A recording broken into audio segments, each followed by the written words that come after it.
Cerita Malin Kundang, si anak durhaka. Teman-teman, aku Stella, senang banget hari ini bisa ketemu kalian lagi. Kali ini aku mau bercerita tentang salah satu legenda terkenal dari Indonesia, tepatnya dari Sumatera Barat. Pernah dengar cerita tentang Malin Kundang? Wah, ceritanya seru tapi juga sedih banget loh.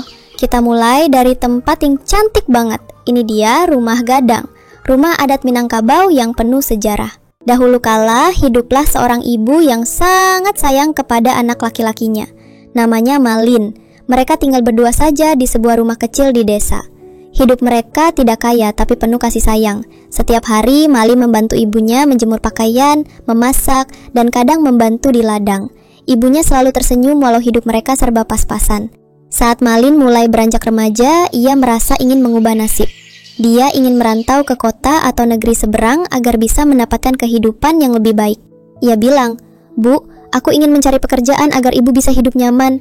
Sang ibu sedih mendengarnya, tapi ia tahu anaknya harus tumbuh dan mandiri. Dengan berat hati, ia mengizinkan. Malin berangkat dengan kapal besar yang membawa banyak pedagang. Ia membawa harapan, semangat, dan doa dari ibunya. Sebelum berangkat, ibunya memberinya bekal dan berkata, "Jangan lupa daratan ya nak." Malin mengangguk dan berjanji akan kembali membawa kebahagiaan.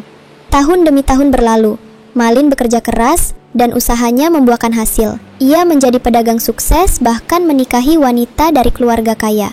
Kini Malin hidup dalam kemewahan, jauh berbeda dari saat ia tinggal bersama ibunya.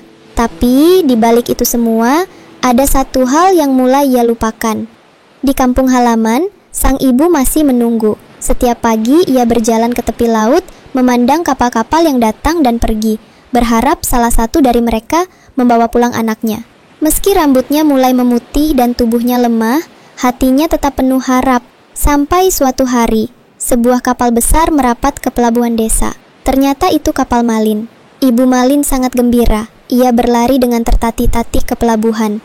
"Malin, itu kau anakku," katanya dengan air mata haru. Tapi yang terjadi sungguh tak disangka. Malin tidak mengakui ibunya. Ia malu melihat ibunya yang berpakaian lusuh dan tidak pantas menurut pandangannya. Di depan istri dan anak buahnya, ia berkata, "Aku tidak kenal wanita itu." Sang ibu pun terdiam, hatinya hancur berkeping-keping. Dengan hati yang amat terluka, sang ibu melangkah pergi. Ia menatap langit lalu berdoa, "Ya Tuhan, jika benar dia anakku, kutuklah dia menjadi batu." Awan mendadak gelap. Angin bertiup kencang dan ombak menjadi tinggi. Badai besar pun datang. Kapal Malin dihantam badai dan hancur berkeping-keping. Malin sendiri terpental ke pantai dan perlahan tubuhnya berubah menjadi batu. Wajahnya membeku dalam ekspresi penyesalan. Kini di pantai itu, orang masih bisa melihat batu menyerupai manusia yang katanya adalah Malin Kundang. Sejak saat itu, cerita Malin Kundang diceritakan dari generasi ke generasi. Orang-orang menyampaikan kisahnya sebagai pelajaran, agar kita tidak lupa asal-usul dan tidak menyakiti orang tua, apapun kondisi hidup kita nanti. Teman-teman, dari kisah ini kita bisa ambil satu pelajaran penting. Jangan pernah durhaka kepada orang tua, terutama ibu yang selalu mencintai dan mendoakan kita. Saat kita sukses nanti, ingatlah siapa yang membesarkan kita dengan penuh kasih sayang. Yuk, kita jadi anak yang berbakti, jujur, dan selalu menghormati orang tua. Sampai jumpa di cerita legenda berikutnya bareng aku, Stella. Jangan lupa like dan subscribe ya.